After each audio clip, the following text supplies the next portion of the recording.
Alors dans ce coaching, nous avons parlé tout à l'heure du paradoxe, comme quoi nous essayons toujours d'obtenir une réponse à nos problèmes en désirant très fortement quelque chose qu'on est certain finalement de ne jamais obtenir. Et quand on l'obtient, on se retrouve à quelque part assez euh, stressé, angoissé par ça. Excusez-moi, c'est de l'allergie. Pas en train de pleurer, hein. Voilà. Donc en fait, là on va parler de cet état un petit peu de rébellion qui a suscité les mises en place gouvernementales, quel que soit le pays. Tout le monde s'est rebellé par rapport à la distanciation, par rapport au confinement, par rapport au port du masque. Voilà. Surtout dans nos pays latins, on n'aime pas être on n'aime pas être soumis à surtout un chef de l'État en fait. Voilà.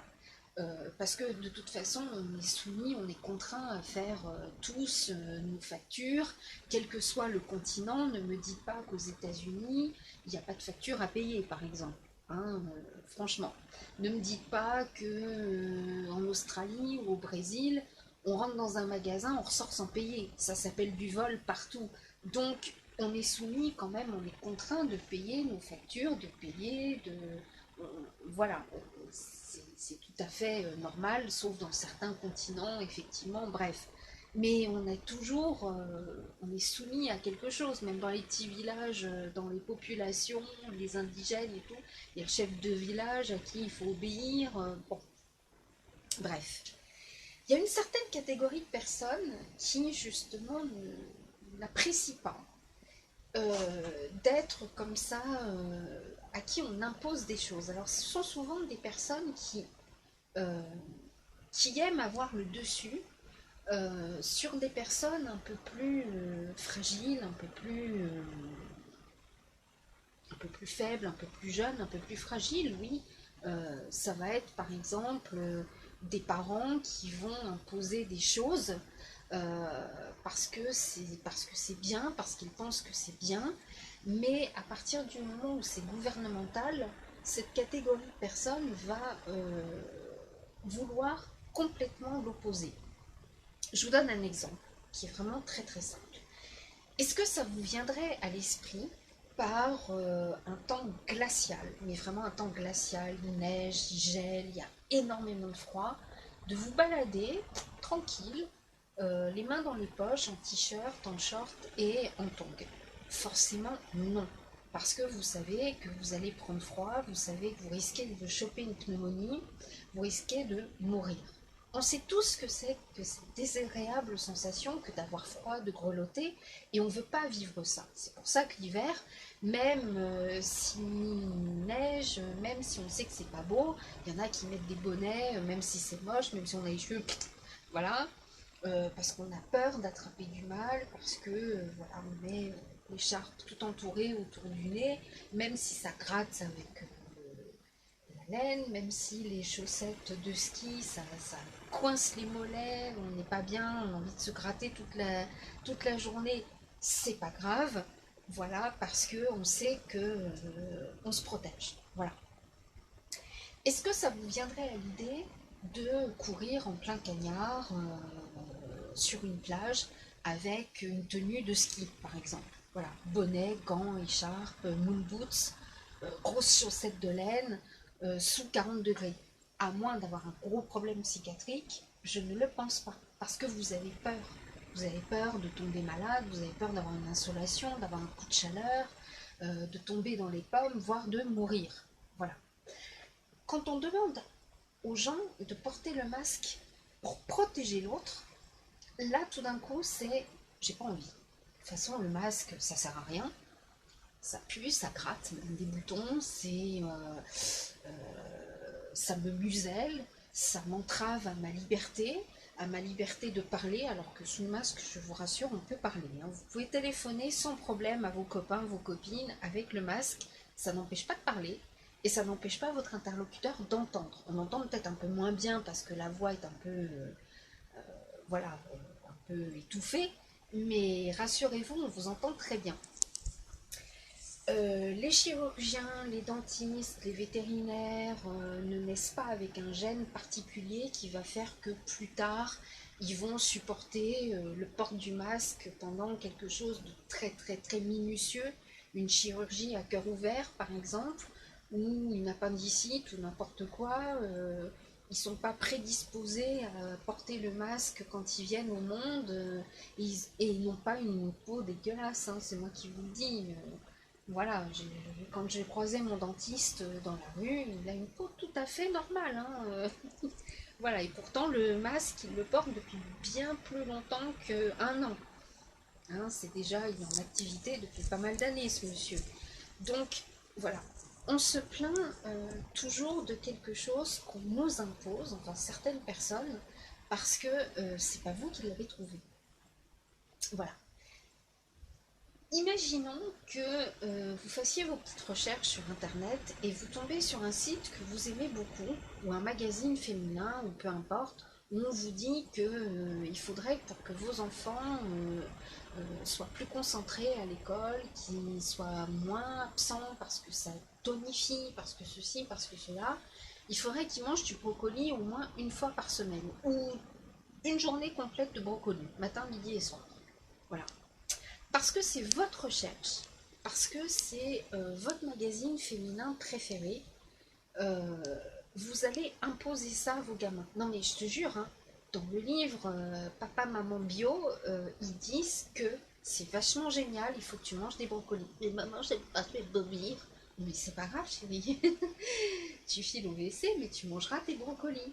Parce que tu comprends, tu vas être moins hyperactif, ton TSA va disparaître avec les brocolis, hein, voilà.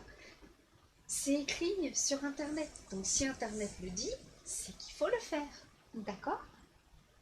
Tu m'écoutes? Tu finis ta soupe. La semaine prochaine, tu auras un gratin de brocolis. D'accord? Allez. Si toutefois le ministre de la Santé, le ministre de l'Éducation nationale avait décidé de mettre en place à la rentrée prochaine une journée avec des brocolis parce qu'une étude une étude reconnue mondialement a mis en avant que le brocoli permettait une meilleure concentration, moins d'absentéisme parce que les enfants sont plus forts, plus costauds, plus machin, plus résistants aux maladies. Si c'est le gouvernement qui vous dit ça, attends, tous les vendredis, ils vont bouffer à la cantine des brocolis. Et ce jusqu'au lycée. Non mais ça n'a pas... Non, ils sont complètement dingues. Où est-ce qu'ils ont été nous chercher une étude aussi conne, mais c'est pas possible. Non mais, dictature. Et si Anna n'a pas envie de manger des brocolis? Non mais, attends. Tous les vendredis, moi je prendrai une RTT et puis elle viendra manger à la maison, hein, ce qu'on fera de frites. Non, non, mais leur loi de merde. Non mais excusez-moi, mais c'est tout à fait comme ça. Voilà. Parce que c'est pas vous qui l'imposez à vos gamins. Ça, c'est une catégorie de personnes. Voilà.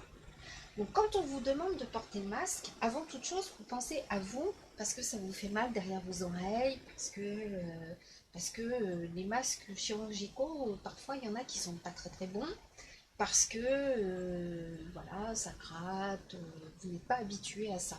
Mais de toute façon, on doit toujours s'habituer à quelque chose de nouveau.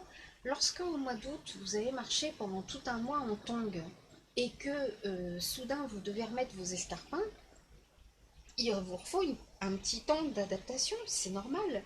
Quand vous rentrez de vacances, que vous avez hier vous étiez sous les cocotiers par 40 degrés en Australie et que vous devez reprendre 3 jours après le boulot à Paris à la Défense, il vous faut un temps d'adaptation.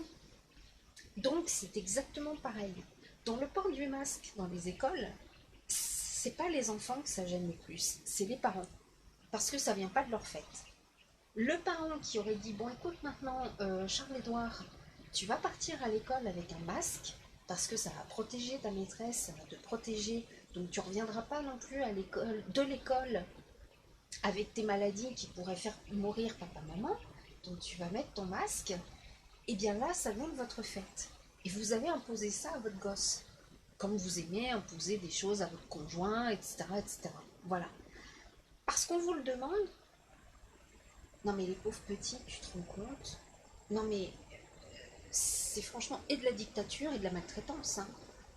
Ils sont maltraités quand même, hein. Imposer un truc comme ça, voilà. Le pire, c'est le test salivaire. Non mais ils n'ont pas fini. Non mais ils les maltraitent, nos gosses, c'est pas possible, quoi. Moi, c'est non, non, non et non. On ne triturera pas la bouche de mon gamin. La salive, non mais attends, et qu'est-ce qu'ils vont en faire? Bon, ils vont pas faire des tests génétiques avec la salive de votre gamin, hein, si toutefois vous avez fait une entorse conjugale et que toutefois le papa n'est pas tout à fait le papa. Ça se saura pas, hein, ne vous inquiétez pas, hein, c'est pas fait pour ça. Euh,